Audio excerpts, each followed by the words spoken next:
Frequency mode. Frequency mode. Frequency mode.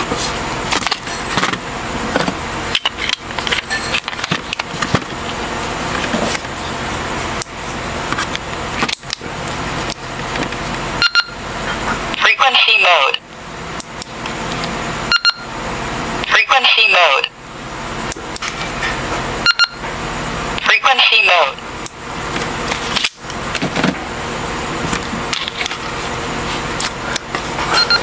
Frequency mode. Frequency mode.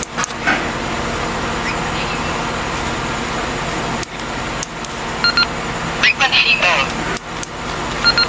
Frequency mode.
Itong radyo na to, Lodi, ay mahina ang audio, no? Sobrang hina yung kanyang audio. Magagamit mo lang siya pagka meron siyang headset. Kasi nga, naka-normal na yung kanyang audio sa headset. At nakatutok na rin sa tenga yung headset. Kaya, pang headset lang siya. Pero kung gagamitin mo bilang pang operation at wala kang headset, ay hindi mo magagamit tong ganitong radyo dahil nga mahina na yung kanyang audio. Sira yung kanyang audio, Lodi. Okay, subukan natin gawa ng paraan kung paano palakasin to, yung radyo na to na mahina yung kanyang audio.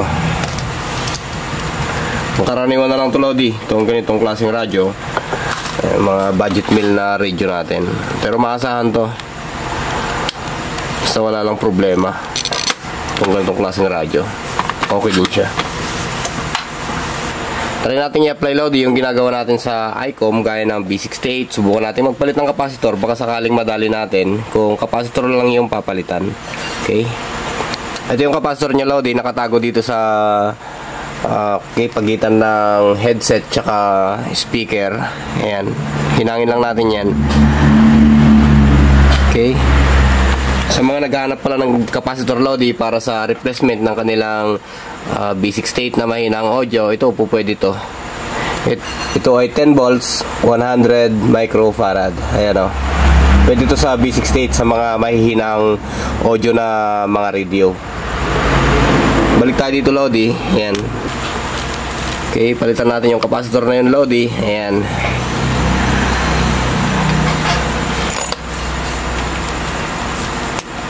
Yung iba Lodi, gumagamit sila ng SMD type na capacitor. At itong yung iba naman, ito yung may paa ang ginagamit nila. Yung electrolyte na yan. Okay.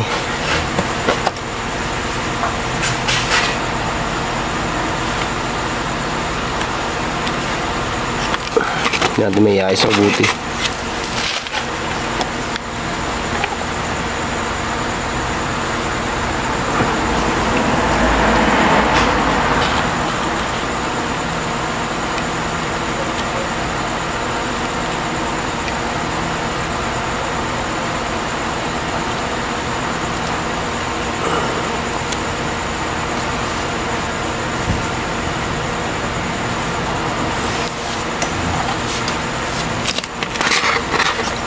Ito siya Lods, bali napalitan na natin siya. Ayan o.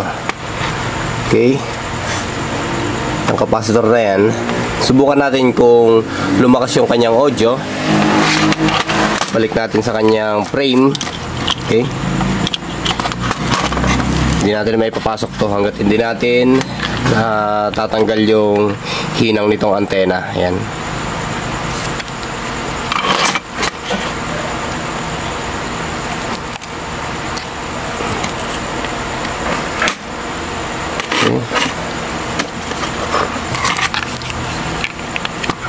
Ngayon Lodi, pasok natin to.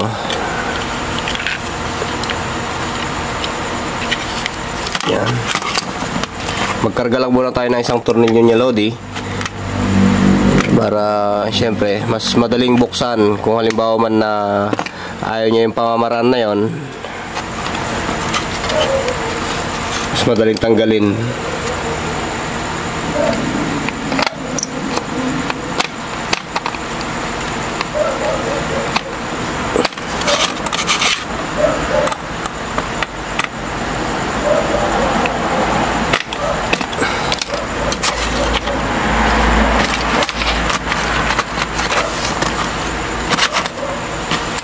Ngayon ay ating i-power on. Frequency mode. Yan, lumakas na siya Lodi. Yung kanyang audio ay malakas na. Ayan o. Frequency mode. Hindi kagaya kanina na parang bumubulong lang. Ayan.